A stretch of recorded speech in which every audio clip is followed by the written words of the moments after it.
We're joined today with Marc Pugh, aka the Foodie Footballer. Marc played professional football for undoubtedly the best football club, AFC Bournemouth, before hanging up his boots and turning his focus to nutrition. Today, Marc delivers nutrition advice to football clubs across the country, as well as coaching individuals through his programs.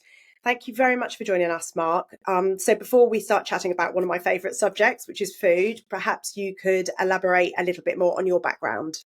Yeah, thank you for having me. I'll try and keep this short. So I've always wanted to be a footballer. From the age of 4 years old, I got my first pair of football boots. My parents were obsessed with me, just being the best version of myself, really. And they'd travel all over the country, take me to games. They sacrifice a lot, to be honest, because as parents, Tuesday, Thursday, Wednesday, Friday, these clubs all the time, football training sessions. So really tough on the parents, first and foremost. But looking back when you're a kid, you don't really appreciate what they do. But when, now nearly 38, I look back and they sacrifice a lot. And from the age of 16 to 18, I spent my time with Burnley. I signed a scholarship with Burnley. Really enjoyable time, built my character. At the age of 18, after signing an extension of a year, I scored 17 goals in 12 games. And I'm basically the first team manager. He told me I wasn't good enough to be a professional footballer. With statistics like that, I was like, yeah, I'm a good player. But you can imagine I was a Burnley fan. I was down for 3 or 4 days, really struggling, to be honest. But then I began to open up, speak to people. I made a connection at Bury Football Club, went for a trial, and they signed me on a year contract. Played 45 games at 19 years old in League Two, which I look back and it was an absolute blessing that I got released. It built my character. It showed me to keep believing in myself, and you are a good footballer. On the back of that, signed for Shrewsbury for 3 years. They signed me on a 3-year contract.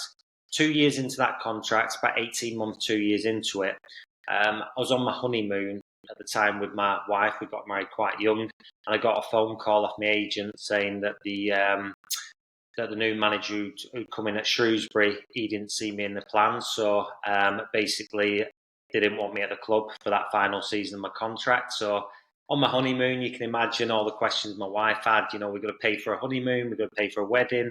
We had a credit card bill at the time, so it was a really difficult time. A few days later, I was fortunate enough to get a contract with Hereford. This was my defining moment, really.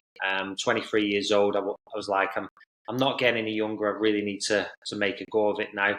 I was doing a lot of travelling, 2 hours to and from training every day.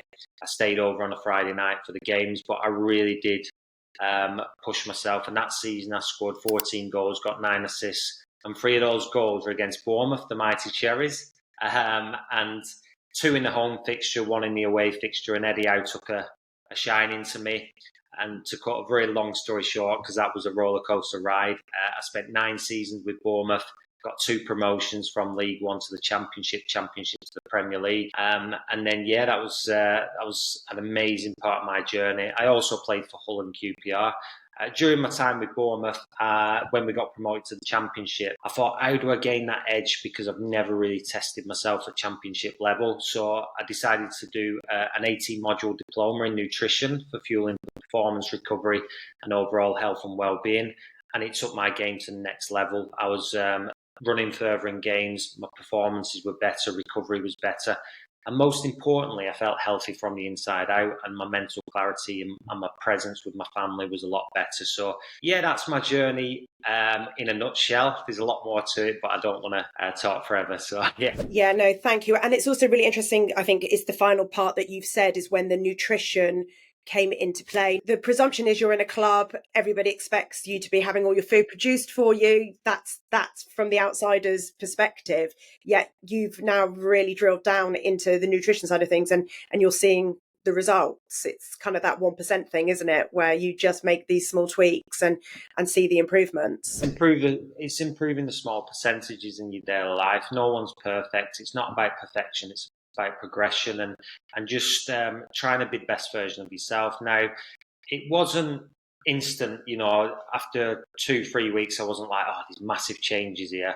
It was like a month or 2 of being consistent with things. A lot of people, as humans, we just want that instant gratification and we want things now. And it's important to be patient with the process, whether it's nutrition, whether it's getting to where you want to be with your goals. It's important to set short, medium, and long-term goals all the time. And yeah, that was the defining moment for me. I spent quite a bit of money on my education on nutrition, but I look back and it was a really good investment because I could then encourage my kids, my wife to really take the nutrition seriously. And just be better and feel good about himself, because you know what it's like if you're in work or school, you want that mental clarity and you want to be able to perform optimally. And it's the same on the football field. If you're picking up from a set piece, a corner, or you're a defender, you really need to have that focus and mental clarity throughout the game.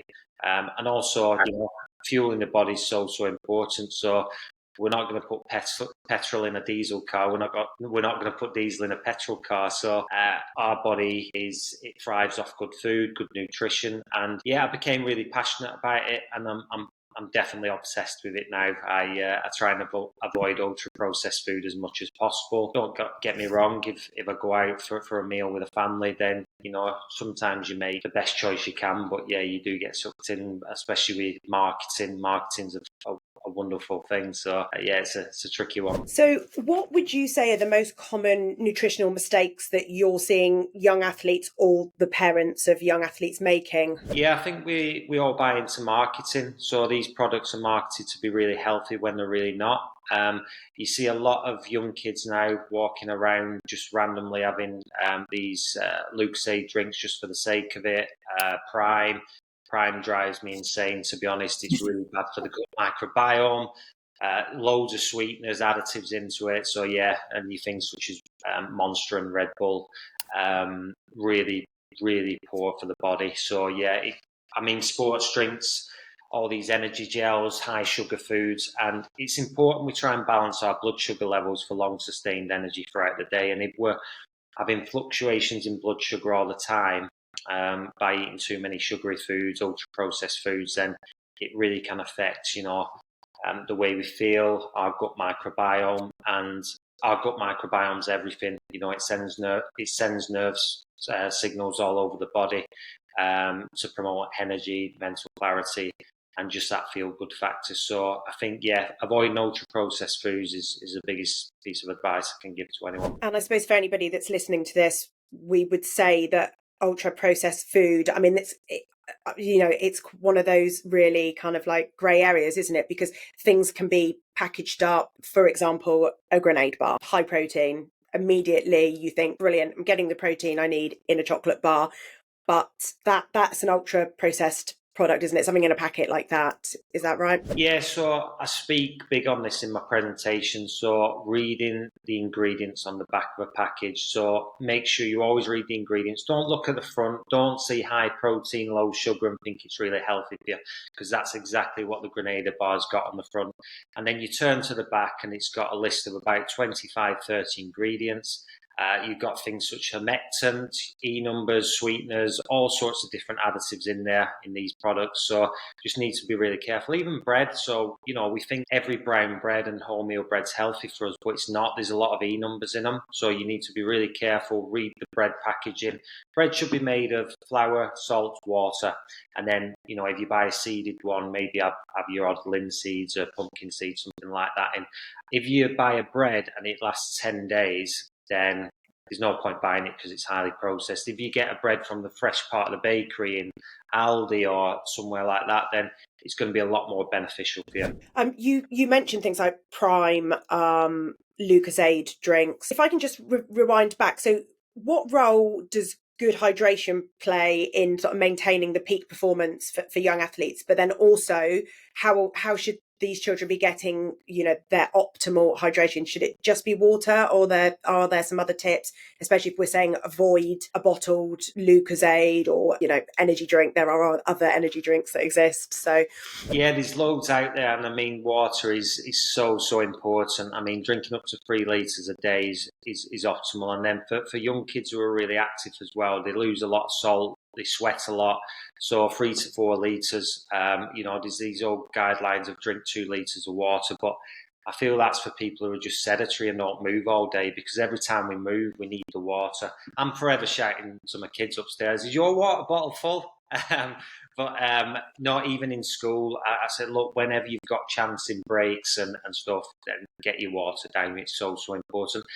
It doesn't have to be boring. I mean, I'd send my kids to school with water, and rather than it just being water, because I know kids like a little bit of flavour sometimes, we squeeze some fresh lemon or lime juice in there, so it adds a little bit of sweetness. So there's so many different ways you can get it into your body. I start the day every day with 500 ml of water, uh, lemon or lime juice, and a pinch of pink Himalayan salt. And the reason being, especially the more active you are, we lose a lot of salt as we sleep.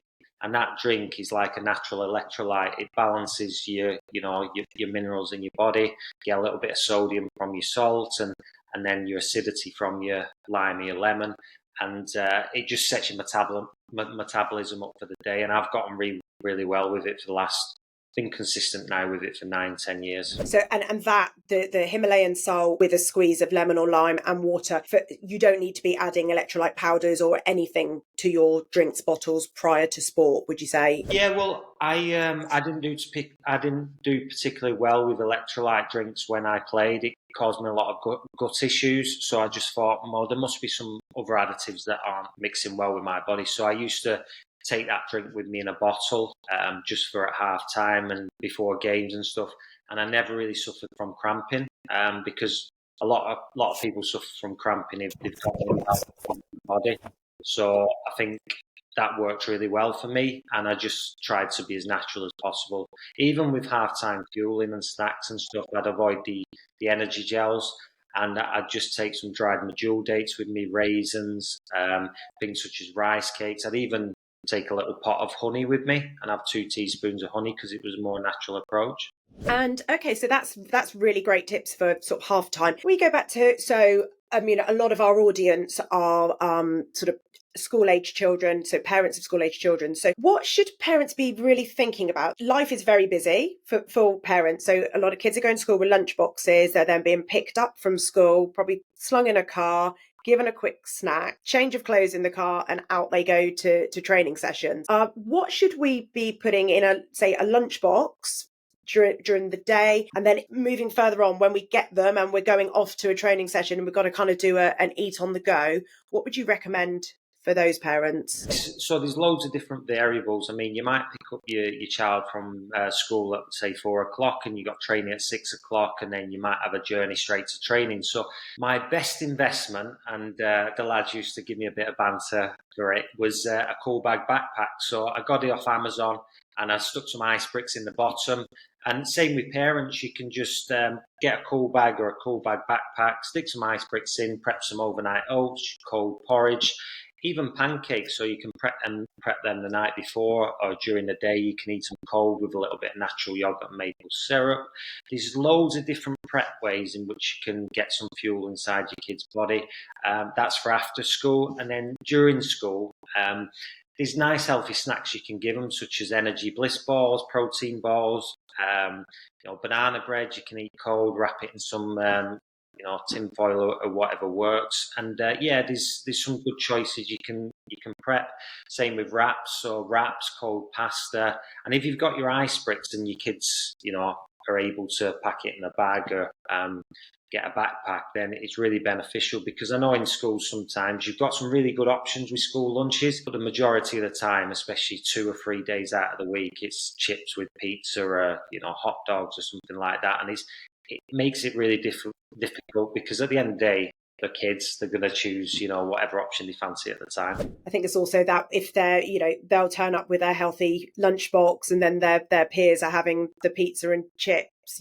No child ever wants to feel like they're slightly different, even if they are on a different pathway to their friends. So, and I think you've kind of touched a good point there, that this goes back to parents a lot, doesn't it? That I know we're all busy people, and we're all trying to do our best for our children and work and get them to their training and coaching. But the responsibility really is kind of, especially for slightly younger children, is going back to parents and them having a good understanding and being prepared. Yeah, I mean, I think parents are absolutely incredible, especially when you've got 2 and 3 kids. And traveling all over for clubs and football and stuff like that. And it's really difficult because you've got that mindset as well that you've got to pay the bills, you've got to work, but then you've got to finish work early because you've got to take your kid here, there, and everywhere.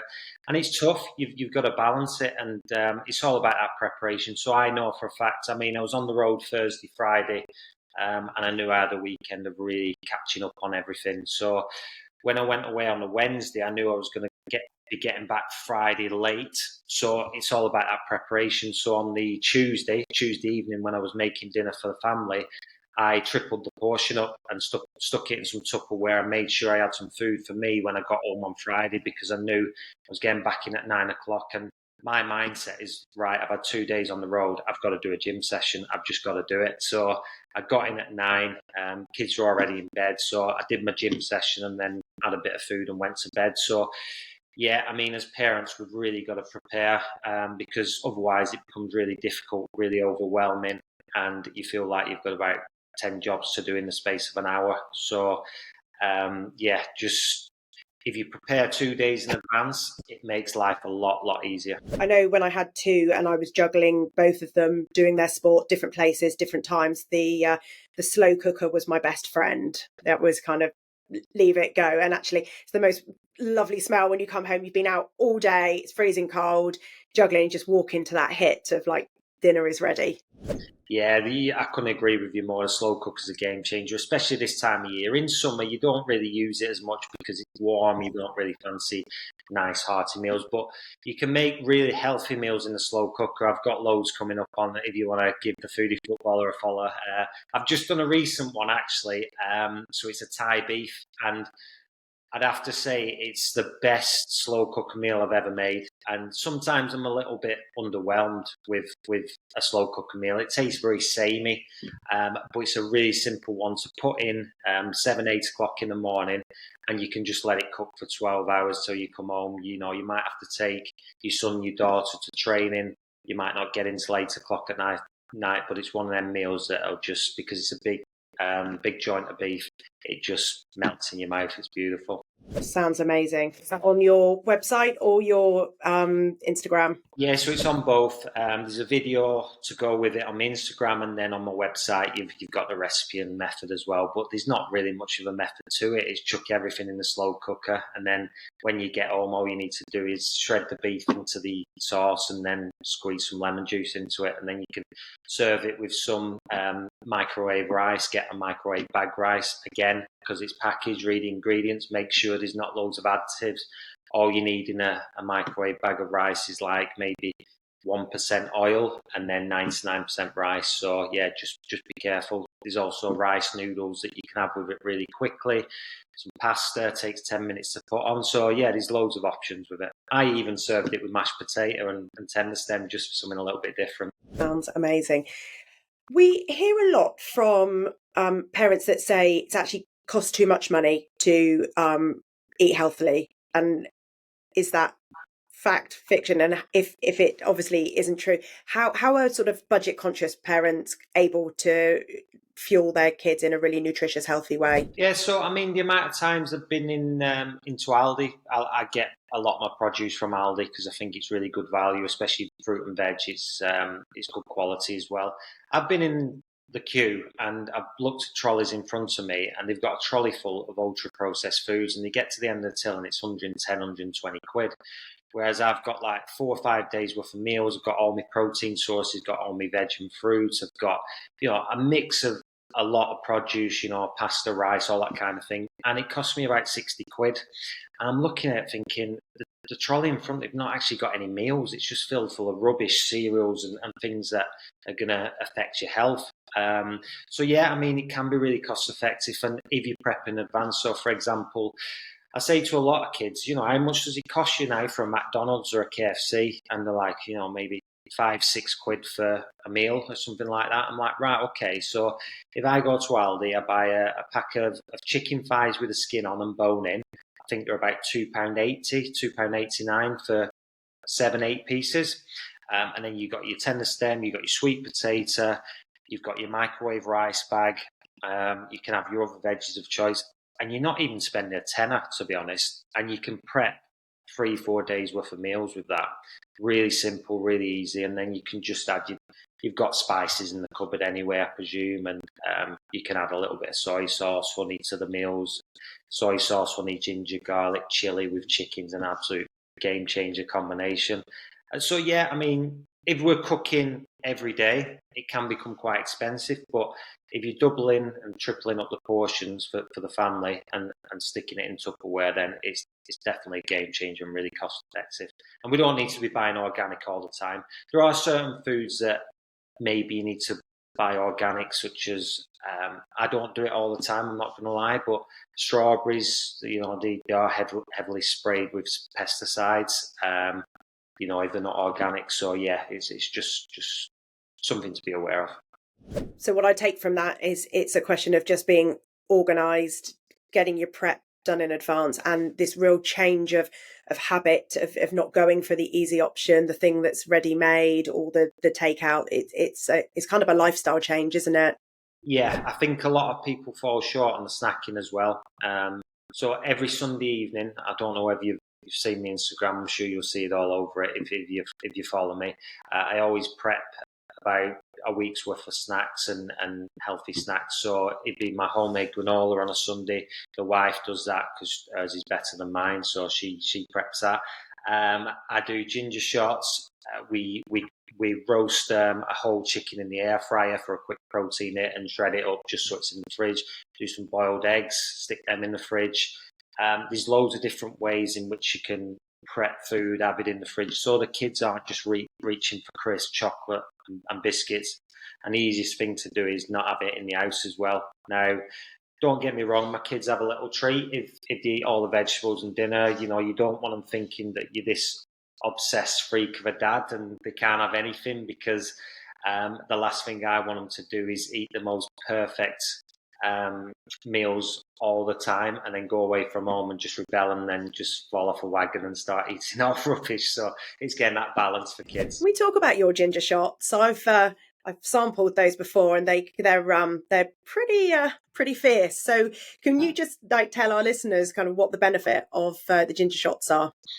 Yeah, so I mean, you can look on resources like PubMed, and they'll go into a lot of science about why ginger and turmeric is so beneficial for the body. So they're great for inflammation, great for your immune system. There's endless amounts of benefits to including them into your daily life, and they're really expensive to buy in the shops as well. So if you go into a Marks and Spencers, for example, and you see one, it'd be about £2.50, £3 for one little shot. And 90% of that shot is apple juice, and you've only got I think 10% ginger, something like that, give or take. But if you make the ones at home, it's basically just buy a big batch of ginger for about £2 or £3, blend it with some water, and then you can pass it for a sieve to get your ginger juice. Squeeze lemon in, add a little bit of turmeric and black pepper, and then you've got 7-10 days worth of ginger shots. You can stick it in containers in the fridge. They are a burn. They're very, very fierce. My kids found that out when they've been taking them since they were about 5-6 years old. And at first I watered them down a little bit just so they adapted to the taste, but now they just neck it, and they're rarely off school ill. I've taken them for about 10 years now consistently, and I've not had an illness really. I've had COVID 3 times, but the only reason I knew I had COVID was because I was tested in the sporting world. I didn't feel any different. So yeah, really powerful. Wow. And sort of balance of nutrients. We hear so much about protein and how much protein we should be getting. Can you, without obviously going into hours and hours of breakdown, but where should we be sitting as parents in terms of getting the right balance of macronutrients right for children?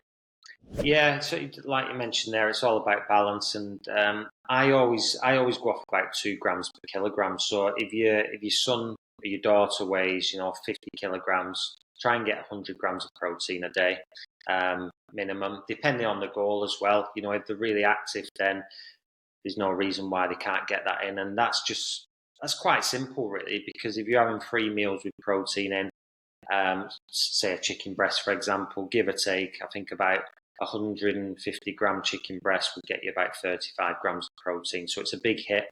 And then it's snack choices to take you up to that. A lot of people choose energy bars and think snacks that haven't got a lot of protein. So the best snack, in my opinion, I have it 2 hours before bed every night without fail, is like some natural yogurt with a fruit bowl, a little bit of nut butter, peanut butter.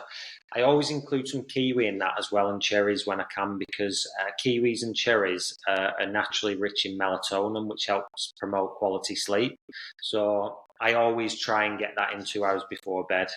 So yeah, that's really beneficial. I track everything. I'm quite busy like that, and since I've been having that, my sleep's been so much better. I track my deep, my REM, and my light sleep. And when I've been slightly off, so this is for kids as well, if you are not waking up feeling refreshed, recharged, you're struggling to get out of bed, it could be because you're looking at too much blue light on your phone, Xbox, whatever it may be, and you haven't got that good routine. So getting a routine that works for you is really, really important. Oh, that's amazing advice, especially with teens. I think their body, their circadian rhythm changes so much. So actually, they're not ready to go to sleep. Their bodies, they're constantly fighting their internal body clock. So something like that, which will help kind of produce that sleepy feeling, is really good advice. Yeah, it's really key. I mean, my kids, I always make sure. My youngest hasn't got a phone yet; she's 11.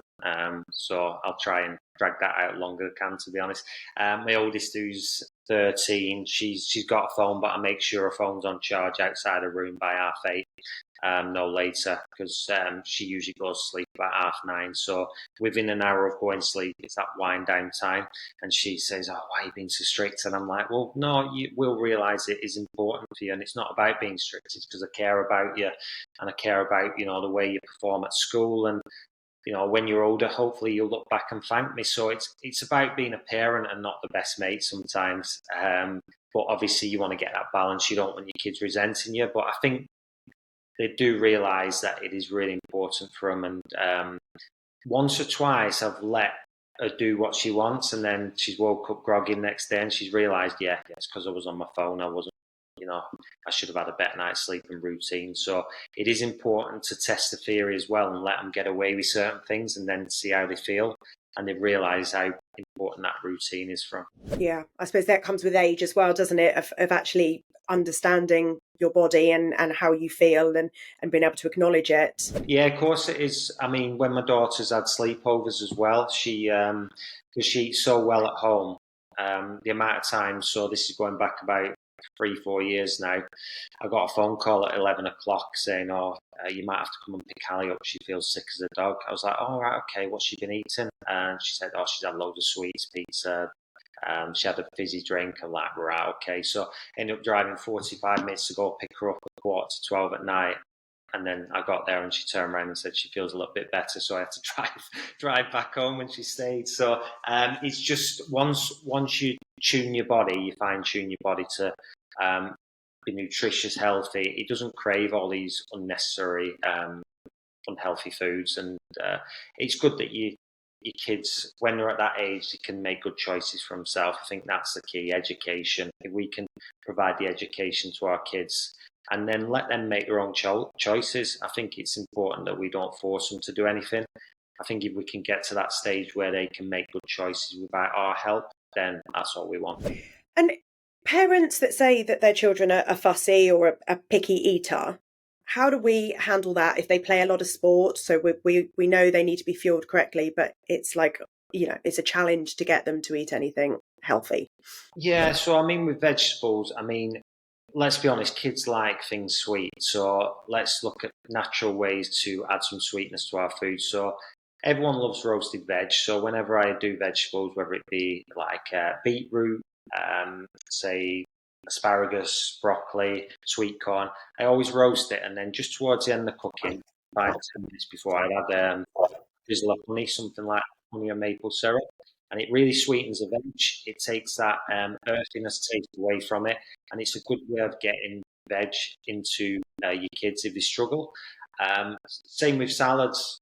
Create a really nice dressing with a bit of balsamic vinegar, Italian herbs, a little bit of sweetness from honey.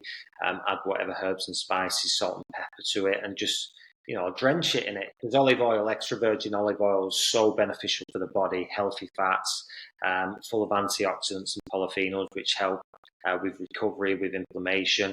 Yes, it is high in fat, but our body knows how to absorb it and use it as energy. So I'd encourage a lot of people to drizzle extra virgin olive oil on the vegetables. I do it with broccoli. So if I steam my broccoli, loads of extra virgin olive oil on, salt and pepper, and then whatever herbs of choice. And my kids absolutely love it. For children, maybe not just the picky eaters, but just ones that are really working hard in their training, do you think that supplements are necessary? I think we've got to focus on a food first approach. Supplements are there for one reason, a top up if we're struggling to get it in our diet. So, for example, I'd highly recommend everyone supplement with a vitamin D tablet in winter, because at the end of the day, when we're not seeing 20 minutes of sunlight in our shorts and t-shirt, we're going to be deficient in vitamin D. So a vitamin D3 tablet with K2, so vitamin D3 plus K2, you can get it in the same capsule, is really beneficial. The reason being, if you have K2 with the D3, it helps your body absorb it a lot better. And the reason we don't want to be deficient in vitamin D is because our energy levels will sap. You notice when it's dark mornings, you get out of bed, like, oh, you feel a bit groggy. It's because we're not getting that vitamin D. When you're on holiday, you see the sun shining through the curtains, you feel better. And also, if we're deficient in vitamin D, our body can't absorb calcium the same as well. So if your kid wants to grow strong, gain some lean muscle mass, then that calcium absorption becomes really, really important. So vitamin D plays a big part. Other supplements, I mean, if your kids are eating a lot of fish, nuts, seeds, eggs, fish, then an omega-3 supplement isn't necessary because you're getting a lot of healthy fats from your food.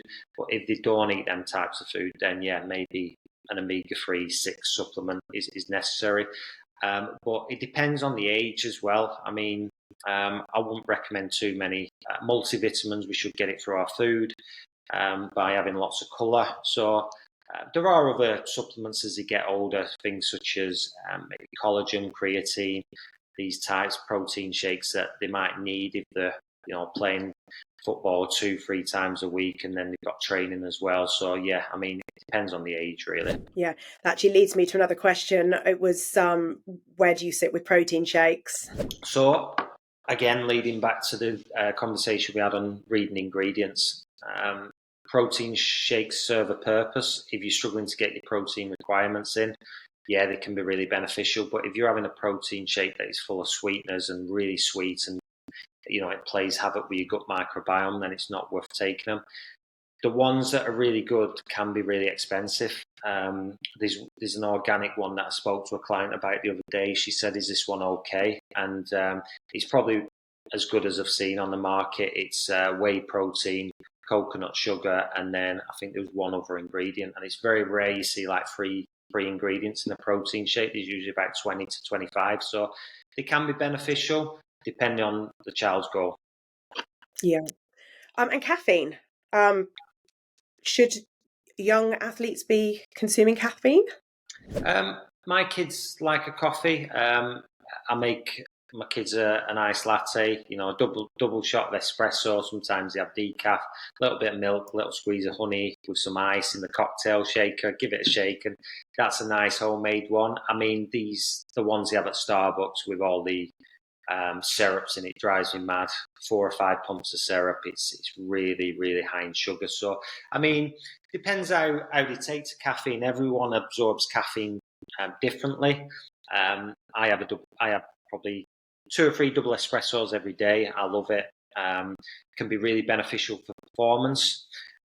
Again, 6, 7, 8, 9, 10-year-olds. I don't want to encourage them to go drinking caffeine and stuff like that. But as you get older, especially when you have kids, you need a bit of caffeine. But there are a lot of health benefits to it if you buy a good quality one. I mean, you see the prices now of these chains, Starbucks, Costa and stuff, and for a mocha or an iced latte or something, it's like £5.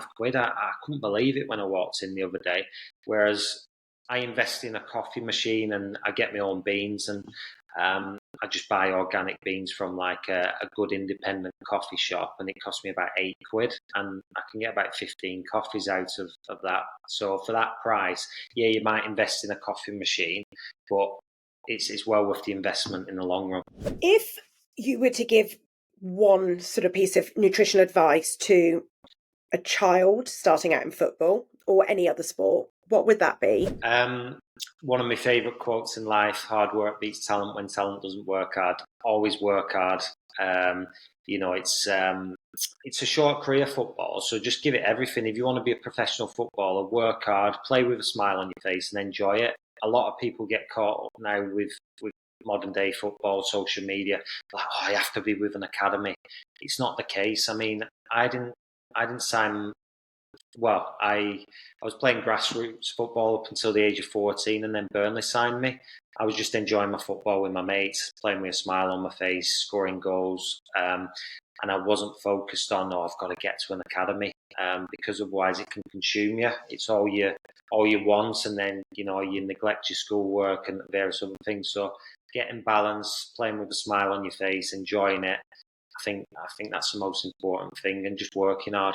Yeah. Oh, I think that's amazing advice. And I think actually that could stem back to parents as well. It's just not to take it, we do take it seriously, I know, but not to take yourself so seriously and just let your kids enjoy themselves whilst trying to help them in the best way that you possibly can. Yeah, if you can provide, all the infrastructure where you giving them lifts and you're supporting them, encouraging them, and just, giving them like constructive criticism. It's important to analyze performance, especially as you get 13, 14, 15. Look back at what you did well, give yourself a pat on the back. And obviously, if you've done something where you've, cost your team a goal or you miss a big chance, yeah, be honest with yourself. Look yourself in the mirror and say, I can do better. But always like put that to bed, move on, and focus on the next game, the next training session, because every training session is important. And even to this day, before I go to bed, I always say to my kids, look, ask yourself 3 questions. What did I do well today? What can I do better tomorrow? And how can I improve? So it's just, setting yourself goals and targets for the following day. I think that's where I find I'm most productive. The night before, I'll always set out my goals for the next day, and I think it's really powerful. And self affirmations and visualization, goal setting, it's all really, really key to success. Wow, that's amazing advice. Thank you for being so generous with your time today, Mark. I think we briefly touched, but where can our listeners find out a bit more about you? And most importantly, where can they get these recipes? Yeah, so the Foodie Footballer on Instagram. I've got quite a few social media accounts, but that's where I'm most active. I provide loads of videos on recipes and different, and it's all healthy, nutritious, made with whole foods, no ultra processed on there, as much as I can anyway. Yeah, I mean, my website's got loads of free recipes on. So if you go to my Instagram, you can click the link at the bottom of my profile. It's on Linktree, and it'll bring everything up. My website, my free recipes, the courses I've written. If people want to dig a little bit deeper into the nutrition, I wrote an 18-module course, which is what I believe to make the perfect athlete. Experience I've learned along the way. People can go through it in their own time. It's all everything I've learned on half-time fueling, -1 game day fueling, loads on carbs, protein, fats, and it really it's got over 20 videos on how to cook meals and yoga sessions. It's got a bit of everything in there, really. So that's a really good resource if people are interested in it. But yeah, there's lots to look at on there. And you have some coaching programs for people that want to work more closely with you. Is that right? Yeah, so personalised plans, which basically it's really in depth. I always start every consultation with a Zoom call to get to know my clients a little bit better. They can get to know me, and just a schedule as well, because I don't want to just send people with a plan and say off you go. It's that 7 days a week access to me and that one-to-one attention that really does make a difference. If they're in a shop and they're struggling to buy produce, they can drop me a message, and we keep in close contact. I set breakfast, lunch, dinner, and snack options for their week, and it's they can have that food over the next 3 or 4 weeks, and then we change the recipes all the time just to keep it fresh. So they're including lots of food and different food groups into the diet. So yeah, that's a real personalised approach. If someone's looking for a particular goal, whether it's reduce body fat, gain some lean muscle mass, improve athletic performance, and they want a proper gym plan as well, then yeah, it's all there from. Oh, that's brilliant. Well, thank you very much for your time. We really appreciate it. And I'm sure, we've got a real sort of broad spectrum of listeners. So from the younger children with the parents that are running them around to the teens that are looking to go to a professional pathway. So the advice you've given today has just been incredible. So thank you very much. Oh, thank you for having me. And like, if anyone wants to reach out to me on DMs on Instagram or anything, just drop me a message. I'll try and give as much help as I can, and get back to them as soon as I can as well. Perfect. Thank you. Cue your inbox getting full now. Thank you. Thank you.